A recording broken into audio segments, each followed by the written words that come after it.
YouTube. It's your boy P Money. Let's talk about it. Blazers got another L last night against the Memphis Grizzlies at home. 92-83. Spoiling the big night from CJ McCollum. He had 40 points. Pretty much half the team's points.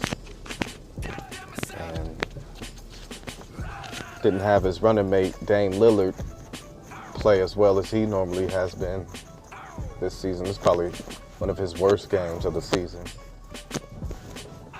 And I've still yet to see Dame and CJ really on point, both at the same time for this entire year. It's either one or the other, it seems like. But it's that time of the season where teams are starting to key in on what the Blazers like to run. So it's definitely getting tough for them. But our main issue is our bench right now.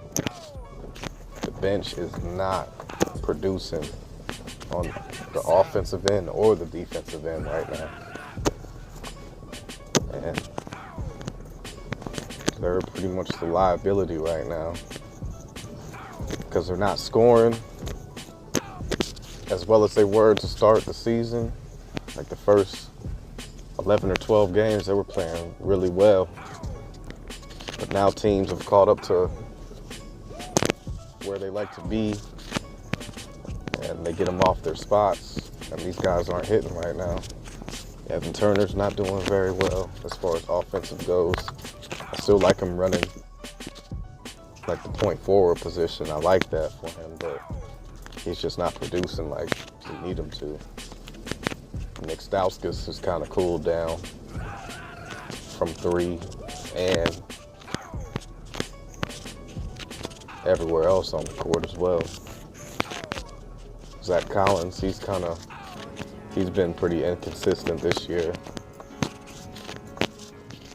We had a Caleb Schwanigan sighting last night, and he did pretty well, but he made a couple bonehead plays that is the reason why he doesn't really get much playing time. He had a lot of, I want to say he had 2 or 3 turnovers, like back to back. And that's just not good basketball, especially when you're trying to get into the rotation and get consistent minutes. You just can't do that. And then Seth Curry, he hasn't really had one of those big games yet since he's become a Blazer that I've been looking for. I figured he'd be like one of the guys that would at least get us 10 to 15 a night, and he hasn't come close to that. I think he's had 10 points a couple times here and there, but he's just not looking like the same player that he was before he had that injury when he was with the Mavs.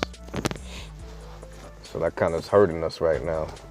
Plus, he's not the best defensive guy either. So it's definitely not looking so great for us right now, but I still got faith. I know we're a playoff caliber team. Right now, we're sitting at 9th in the league, or in the West, so we're out of the playoffs percentage points wise, but not really too worried about that right now.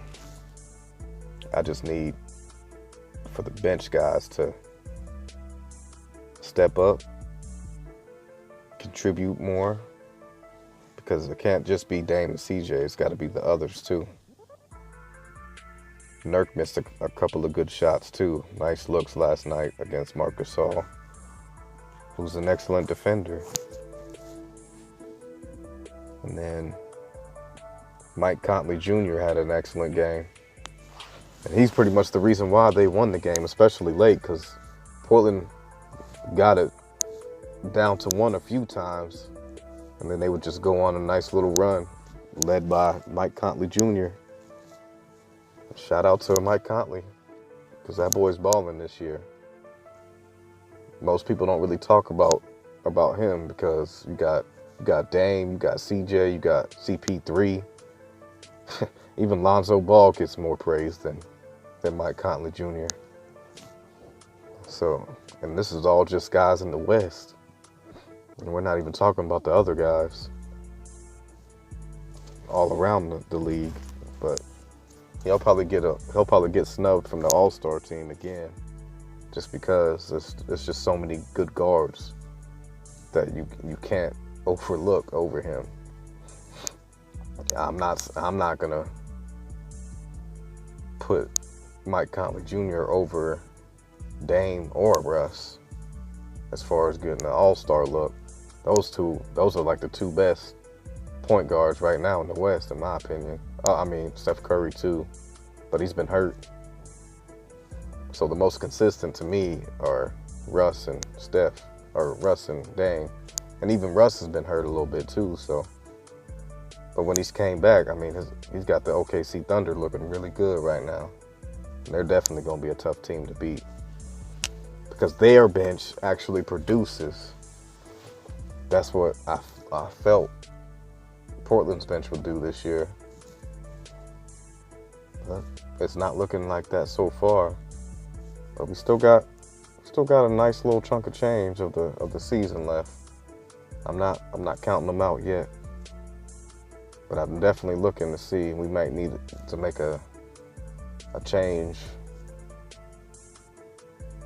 for maybe a more consistent scores, especially off the bench. Because Portland is getting out to good leads with the starting five, but the bench just can't hold it. And this has been going on for a couple of games where they'll be up in the first quarter, the main guys will get out, and then the bench will come in and score maybe 5 or 6 points. And then the starters will have to come back down a couple. And that's usually not the best thing to do whenever you're trying to win games, especially on the road. The same thing happened with the Rockets the night before, where the Blazers were looking good. I want to say they had a 13-point lead in the first quarter. At the end of the first quarter, the second quarter came, and they were down like 5. And you just can't leave teams staying around like that. It don't matter what type of team it is. Even the Suns, if you got them up 13,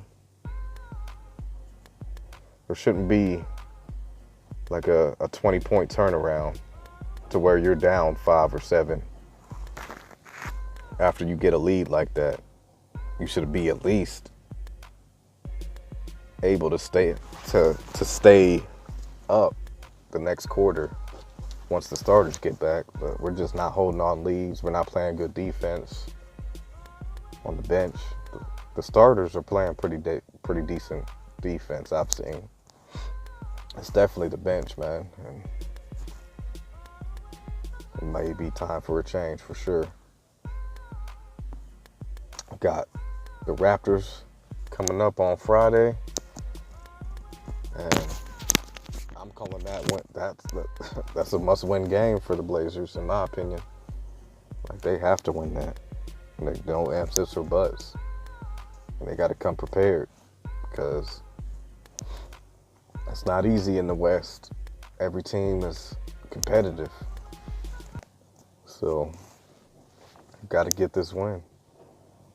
No excuses. It's your boy P Money, and I'm off this.